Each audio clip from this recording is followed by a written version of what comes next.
За улсын хурлаас өнгөрсөн онд баталсан гэрийн тэжээвэр амьтны тухай хуульд эзэнгүй амьтдыг төр асрамжлах байранд байрлуулах үйл ажиллагааг зохион байгуулна гэсэн заалтыг заасан. Үүний дагуу өнгөрсөн онд бол эзэнгүй муурны хог барих ажлыг зохион байгуулсан. За гэвч бага жижиг сартай гүлгүүдийг бариад за үлдсэнийг нь буудан хөнөөсөн талаарх мэдээллийг бид өмнө хүргэж байсан. За энэ жил бол эзэнгүй муурны хог барих ажлыг дахин зохион байгуулсан. За ингэхдээ тусгайлсан төсөв гаргасан буюу нийслэлээс 1.3 тэрбум төгрөгийг зарцуулж нийслэлийн 4 дүүрэгт за 100-аас 600 сая төгрөгийн 4 тендерийг зарлж эзэнгүй муурны хог барих ажлыг энэ сарын 24-өөс 29-ний хооронд зохион байгуулсан юм а.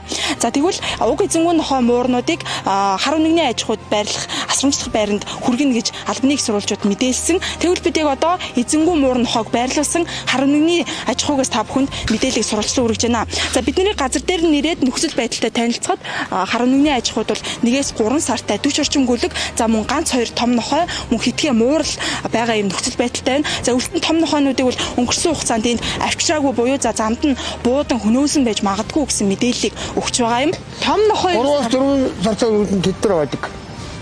Тэ том нохой бол дотор нэг хэд байгаа. Гэхдээ бол бас нэг өвчтэй юм аа. Ангилчтэй. Аймаар нохойч ирэх юм байна. Энд ингээ харангуут яг юу байгаад ш. Том нохой ерөөсөй байхгүй дандаа жижиг гүлгнүүд байгаа. Тэгээд байгаа ирсэн л бидний төлөөлөж өгсөн. Том нохойнууд бол ерөөсөй ирдэггүй юм уу? Ирэхгүй шүү дээ. Нэг 4-5 нохой дотор 2 байна. Тэнд дотор 2-3 байгаа. 2 байна. Тэгээд ерөөсөй л ийднэр замд заалтсан юм шүү. Бараг тийм хөлм ярих гэдэг юм. Өдөрт бол тэгээд хоолнуудыг яаж өгд юм бэ? 2 хоолны өгнө. Хэн 2 өгдөг. Өдрийн 2. Тий, өдрийн 2. Ямар хоол өгч юм ер нь? Дотор цутай. Тэгээд бор хурлыг гоно. Жишээл энэ дөрөөр нэг юм гэсэн үг шүү дээ. Өөрөөр нэг юм. Тэгээд жоо хаална. Шүрэн аа. Аа ингээд эндэргээ гам болцоод ингээд өгдөг. Тэ өдөрт нэг хоол өгнө. Тэ. 3 сартаа 4 сартаа гэдэг нь юу байгаа. Идэвч аймаа энэ хүүт юм байна ч. Найгуу хүүт. Тэгэхээр энэ цэцэж идэвч ингээд чичрээд зангүй шүү дээ. Тэгээд одоо бол ингээд наарлуулах маягтай юм уу даа. Өнгөрсөн жил бас энд эзэнгүй гүлгнүүд бас ирсэн байсан. Тэр гүлгнүүдийг яасан бэлээ? байдаг. Тэрийг бол би сайн мэдэхгүй. Одоо энэ эзэнгүй гүлгнүүдийг цаашдаа яана гэж та бүхэн хэлсэн. Гэхдээ энэ бол ихийг лээ. Эрэлжүүлээд тайлбарлуулад. Тэгээд одоо нэг аавь гэсэн үнд нөх. Одоо нэг охины төрдгөө болгоод хэлэм гэлээ. Аавь гэсэн хүмүүс л ирж байна тананд. Ирж байна.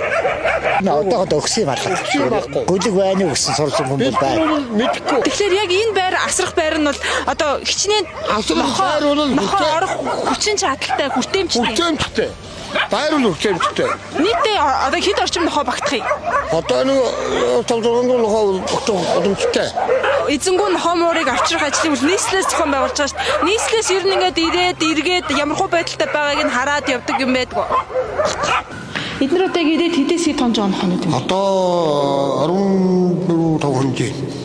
За харуу нэгний аж ахуйг харгалзаж байдаг хүмүүсийн өгсөн мэдээллээр эдгээр 40 орчим эзэнгүй муурны хог өдөрт 2 удаа хоолдог. За өнгөрсөн хугацаанд бол 1 удаа одоо бүүнд нь ийм бага жижиг сартай гүлгнүүд ирсэн байгаа. За мөн том нохойнууд бол ирээгүй. Өнгөрсөн хугацаанд бол харуу нэгний аж ахуйд байрлуулж байгаа энэ тэгэхээр эзэнгүй муурны хог асрамжлах ажилд бол төрийн бас байгууллагууд хамтран ажиллах саналыг бол ирүүлж байсан гэсэн мэдээлэл өгсөн.